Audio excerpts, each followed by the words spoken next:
Repolling में जिस तरह वोटर्स की भीड़ उमड़ी है उससे ये लग रहा है कि एक बार फिर से यहां पर जो वोटिंग का रिकॉर्ड है वो टूटने वाला है, क्योंकि फर्स्ट फेज और सेकंड फेज में हमने देखा बम्पर वोटिंग हुई और दोनों के आंकड़े मिलाए जब फर्स्ट और सेकंड फेज के तो 93% यहां पर मतदान हुआ, 93% से भी ज्यादा वोटिंग, जो कि 2021 के मुकाबले काफी ज्यादा।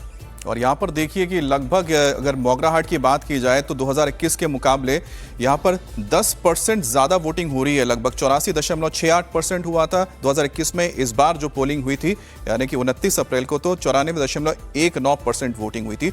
वहीं डायमंड हार्बर की बात की जाए तो यहाँ पर 88.35% और यहाँ पर 94.26% यहाँ पर वोटिंग हुई है। जाहिर सी बात है कि जो वोटिंग हो रही है, इस वोटिंग की अगर बात की जाए तो इसमें लोगों ने बढ़ चढ़कर हिस्सा लिया है और सबकी नजरें हैं आज कितने प्रतिशत वोटिंग होती है। चलते हैं मनीष भट्टाचार्य के पास। मनीष, डायमंड हार्बर ये वो सीट जहां पर टीएमसी का मजबूत गढ़ तो है ही, लेकिन जो एग्जिट पोल के रिजल्ट आए हैं वो ये बता रहे हैं कि बीजेपी ने कहीं ना कहीं डेंट जरूर किया है।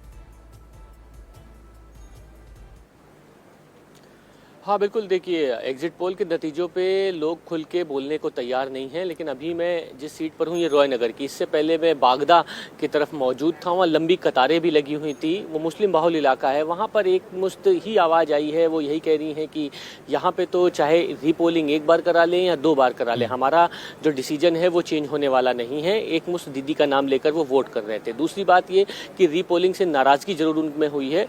कई लोगों ने तो खुल के इलेक्शन कमीशन पर सवाल उठा दिए कि हमको कतारों में खड़े रहने के लिए ही मजबूर कर दिया जाता है, दोबारा से हम कतारों में खड़े हैं। हालांकि रॉय नगर में हम यहाँ पर मौजूद हैं, यहाँ अभी कुछ देर पहले कतार थी, यहाँ पर थोड़ी लेट पोलिंग स्टार्ट हुई है। मशीन में एक मैं इसमें और सवाल जोड़ देता हूँ, जरा बताइएगा, और फिर इसको लेकर हम ओंकार के पास भी जाएंगे। आईएसएफ का कुछ आपको असर दिख रहा है, क्योंकि इस पूरे इलाके में फुरफुरा शरीफ, पीरजादा सिद्दीकी का एक बहुत बड़ा आप दिखते हैं ना बेस दिखता है, जो धार्मिक रूप से जुड़े हुए हैं जो मुस्लिम समुदाय है। क्या इसमें कोई आपको विभाजन नजर आया? महिलाओं में तो देखने को मिल गया एक विभाजन है।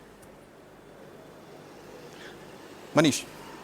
नहीं, देखिए आईएसएफ का बहुत बड़ा जो आईएसएफ का जो कहीं ना कहीं लोगों को मजबूर करता है सोचने के लिए आईएसएफ के लिए, लेकिन इस इलाके में आईएसएफ का कोई असर बहुत ज़्यादा दिखाई नहीं दे रहा। भांगर का इलाका अगर छोड़ दें या फिर मुर्शिदाबाद और वो इलाका छोड़ दें तो आईएसएफ इस जगह बहुत ज़्यादा नहीं दिखाई देता है। जितने भी लोगों से मैं बातचीत कर रहा हूँ, कोई पार्टी का नाम नहीं ले रहे हैं, एक ही नाम ले रहे हैं और एक ही योजना का नाम ले रहे हैं। वो यही है कि घर हमारा चल रहा है और दीदी ही को हम देंगे, हमें आगे पीछे कुछ सोचना नहीं है। क्योंकि ये लगभग जो 4 जिन जगहों पर रीपोलिंग हो रही है, मुस्लिम बाहुल इलाका है, गाँव का इंटीरियर इलाका है और लोग बढ़ चढ़ के वोट भी करने आ रहे हैं। ये एक इलाका है सिर्फ रॉय नगर, जहां पर मिक्स जो है कम्युनिटी, हिंदू मुस्लिम सब यहां पर देखने को मिलेंगे। यहां पर हालांकि लंबी कतार नहीं, लेकिन गांव के अंदर बहुत लोग बढ़ के आ रहे हैं। उन्होंने कहा था कि उस दिन भी हम लोग सुबह से कतार लगाकर खड़े थे, आज भी हम लोग दोबारा से आए हैं और वोट करने के लिए आए हैं। लेकिन हमसे अगर आप किसी पार्टी या किसी और चीज के विषय में बोलेंगे तो हम कोई नाम नहीं लेंगे, हम नाम सिर्फ दीदी का लेंगे। तो उनसे रुझान 10-20 लोगों से जो हमने लगातार बातचीत की, उससे साफ समझ में आया है कि इस इलाके में कहीं ना कहीं और